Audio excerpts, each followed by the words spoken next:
सबसे बड़ा प्रश्न यही रहता है कि जब हम रोज पूजा करते हैं तो आखिर हमें कौन सी आरती गानी चाहिए जिससे भगवान हमारी पूजा को स्वीकार करे और हमें अपनी भक्ति का पूरा फल प्राप्त हो। देखिए महाराज, यदि आपके पास समय है और आप प्रतिदिन भगवान की पूजा पूरी विधि से करते हैं तो पूजा के अंत में आरती अवश्य करनी चाहिए, क्योंकि आरती पूजा का अत्यंत महत्वपूर्ण भाग मानी जाती है। लेकिन यदि किसी दिन समय कम हो तो चिंता करने की आवश्यकता नहीं है। ऐसी स्थिति में आप छोटी आरती भी कर सकते हैं। यदि पूरी बड़ी आरती गाने का समय नहीं है तो छोटी आरती गाकर भी भगवान की पूजा पूर्ण की जा सकती है। अब प्रश्न आता है कि प्रतिदिन कौन सी आरती करनी चाहिए। सबसे पहले भगवान को स्नान कराइए, उन्हें स्वच्छ वस्त्र पहनाइए, चंदन, अक्षत, फूल, माला और जो भी पूजा सामग्री उपलब्ध हो श्रद्धा से अर्पित कीजिए। यदि भोग लगाना हो तो भोग लगाइए, इसके बाद दीपक जलाइए। यदि संभव हो तो शुद्ध गाय के देसी घी का दीपक जलाइए, अन्यथा तेल का दीपक या कपूर से भी आरती कर सकते हैं। अब सबसे महत्वपूर्ण बात आती है कि आरती कौन सी गानी चाहिए। नियम यह कहता है कि आपको अपने इष्ट देव की आरती करनी चाहिए, अर्थात जिस भगवान के प्रति आपके मन में सबसे अधिक श्रद्धा, प्रेम और विश्वास है, जिनका आप प्रतिदिन स्मरण करते हैं, उन्हीं की आरती आपको नियमित रूप से करनी चाहिए।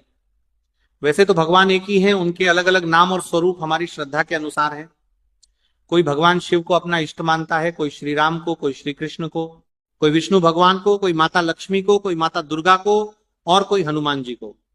इसीलिए आपको उसी भगवान की आरती करनी चाहिए जिनसे आपका हृदय सबसे अधिक जुड़ा हुआ है। मान लीजिए आपको भगवान शिव सबसे अधिक प्रिय है, आप प्रतिदिन उनका अभिषेक करते हैं, शिवलिंग पर जल अर्पित करते हैं और उनका ध्यान करते हैं, तो आपको प्रतिदिन भगवान शिव की आरती करनी चाहिए। लेकिन यहां एक बात का विशेष ध्यान रखना चाहिए। ऐसा नहीं करना चाहिए कि आज शिव जी की आरती की, कल श्री कृष्ण की, परसों विष्णु भगवान की और उसके अगले दिन किसी अन्य देवता की। केवल बिना किसी कारण प्रतिदिन आरती बदलते रहना उचित नहीं माना जाता। इसका कारण यह नहीं है कि कोई भगवान नाराज हो जाएंगे, बल्कि इसका कारण यह है कि भक्ति और साधना में स्थिरता बहुत आवश्यक होती है। जब आप अपने इष्ट देव के प्रति निरंतर श्रद्धा रखते हैं और प्रतिदिन उन्हीं की आरती करते हैं, तब मन में एकाग्रता बढ़ती है और आपकी भक्ति भी दृढ़ होती जाती है। लेकिन इसका अर्थ यह बिल्कुल नहीं है कि आप केवल अपने इष्ट देव की ही आरती उतारें और घर के अन्य देवी देवताओं की उपेक्षा करें। यदि आप भगवान शिव की आरती गा रहे हैं, तब भी आपके घर के मंदिर में जितने भी देवी देवता विराजमान हैं, उन सभी की आरती उसी दीपक या आरती की थाली से अवश्य उतारनी चाहिए। आरती एक ही होगी, लेकिन दीपक सभी भगवानों के सामने घुमाना चाहिए। यदि आपके मंदिर में श्री राम, श्री कृष्ण, माता लक्ष्मी, भगवान गणेश, हनुमान जी, माता दुर्गा या अन्य कोई देवी देवता विराजमान है, तो आरती गाते समय एक एक करके सभी के सामने दीपक अवश्य घुमाइए। ऐसा करने से सभी देवी देवताओं का सम्मान होता है और आपकी श्रद्धा भी सभी के प्रति बनी रहती है। अब कई लोगों के मन में यह भ्रम रहता है कि यदि हमने भगवान शिव की आरती की तो क्या श्री राम नाराज हो जाएंगे? यदि श्री राम की आरती की तो क्या श्री कृष्ण प्रसन्न नहीं होंगे? यदि हनुमान जी की आरती की तो क्या माता लक्ष्मी नाराज हो जाएंगी? महाराज, ऐसा बिल्कुल नहीं है। सभी भगवान उसी एक परमात्मा के विभिन्न स्वरूप हैं। हमारे भाव भिन्न हो सकते हैं, लेकिन ईश्वर एक ही है। इसीलिए यदि आप अपने इष्ट देव की श्रद्धा से आरती करते हैं और साथ ही घर में विराजमान सभी देवी देवताओं की आरती उतारते हैं, तो सभी भगवान आप पर प्रसन्न रहते हैं। अब कुछ लोगों के मन में एक और प्रश्न आता है। वे कहते हैं कि हमें ऐसी कौन सी आरती करनी चाहिए जिसमें सभी भगवानों का स्मरण हो जाए, क्योंकि कई लोग चाहते हैं कि एक ही आरती में सभी देवी देवताओं का सम्मान हो जाए और सभी की कृपा प्राप्त हो। तो महाराज, यदि आपके मन में भी यही प्रश्न है तो उसके लिए एक बहुत प्रसिद्ध आरती है जो लगभग हर घर में गाई जाती है, और वह आरती है जय जगदीश हरे। यदि आप प्रतिदिन श्रद्धा के साथ जय जगदीश हरे आरती गाते हैं और उसी समय अपने घर के मंदिर में विराजमान सभी देवी देवताओं की आरती उतारते हैं, तो यह अत्यंत शुभ माना जाता है। इसलिए यदि कोई माता बहन या कोई भी भक्त ये चाहता है कि एक ही आरती में सभी भगवानों का स्मरण हो जाए, तो वह श्रद्धा के साथ जय जगदीश हरे आरती गा सकता है। लेकिन यदि आपका मन अपने इष्ट देव की आरती में अधिक लगता है, तो आप अपने इष्ट देव की आरती भी कर सकते हैं। यदि आपको भगवान श्री राम प्रिय हैं तो उनकी आरती कीजिए, यदि भगवान श्री कृष्ण प्रिय हैं तो उनकी आरती कीजिए, यदि भगवान शिव प्रिय हैं तो शिव जी की आरती कीजिए, यदि हनुमान जी प्रिय हैं तो उनकी आरती कीजिए, यदि माता दुर्गा, माता लक्ष्मी या किसी अन्य देवी देवता के प्रति आपकी विशेष श्रद्धा है तो उनकी आरती भी प्रतिदिन कर सकते हैं।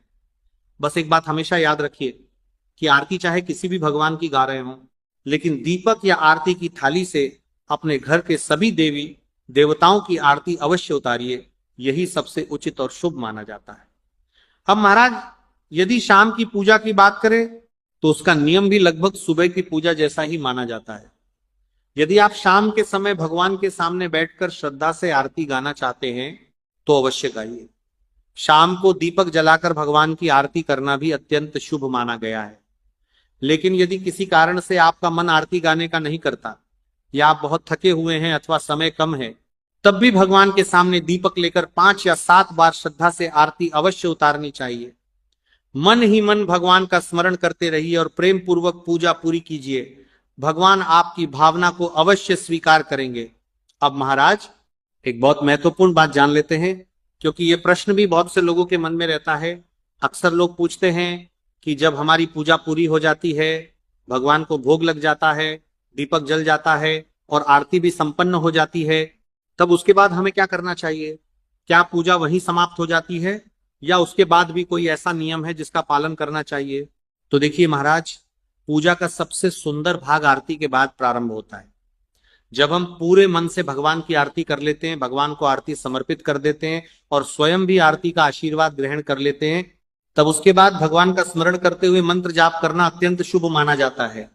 अब यहां भी लोगों के मन में प्रश्न आता है कि हमें कौन सा मंत्र जाप करना चाहिए, क्योंकि भगवानों के अनेक मंत्र होते हैं। ऐसे में कौन सा मंत्र सबसे श्रेष्ठ रहेगा? क्या रोज नया मंत्र बोलना चाहिए या एक ही मंत्र का जाप करना चाहिए? तो महाराज, यहां भी नियम वही है जो आरती के समय बताया गया है।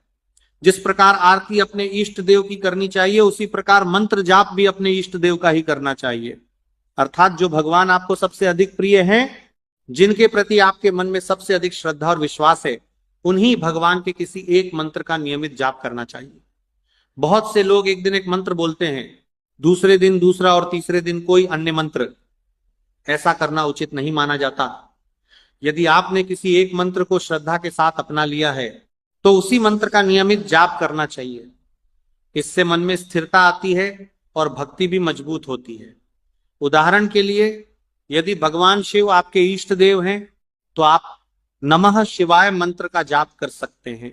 यदि भगवान श्री कृष्ण आपके इष्ट हैं तो उनके किसी मंत्र का जाप कर सकते हैं।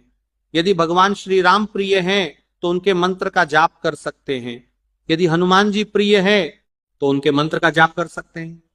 इसी प्रकार यदि आप माता लक्ष्मी, माता दुर्गा, भगवान विष्णु, भगवान गणेश या किसी अन्य देवी देवता को अपना इष्ट मानते हैं तो उनके किसी एक मंत्र का नियमित जाप कर सकते हैं। लेकिन एक बात सदैव ध्यान रखिए कि मंत्र बार बार नहीं बदलना चाहिए। जिस मंत्र का जाप आपने श्रद्धा के साथ प्रारंभ किया है, उसी मंत्र को नियमित रूप से करते रहना चाहिए। अब कई लोग ये भी पूछते हैं कि मंत्र का जाप कितनी बार करना चाहिए? तो देखिए, यदि आपके पास समय कम है तो आप एक बार भी भगवान का नाम ले सकते हैं, 2 बार, 5 बार, 10 बार या जितनी बार समय हो उतनी बार श्रद्धा के साथ मंत्र का जाप कर सकते हैं। लेकिन यदि आपके पास पर्याप्त समय है और आप नियमित साधना करना चाहते हैं तो उस मंत्र का अधिक संख्या में जाप करना बहुत शुभ माना जाता है। परंपरा के अनुसार 108 बार मंत्र का जाप विशेष फलदायी माना गया है। इसलिए यदि संभव हो तो अपने इष्ट मंत्र का 108 बार जाप अवश्य करें। तो महाराज, इसी मंगल कामना के साथ हम भगवान से प्रार्थना करते हैं कि आपके घर में सदैव सुख, शांति,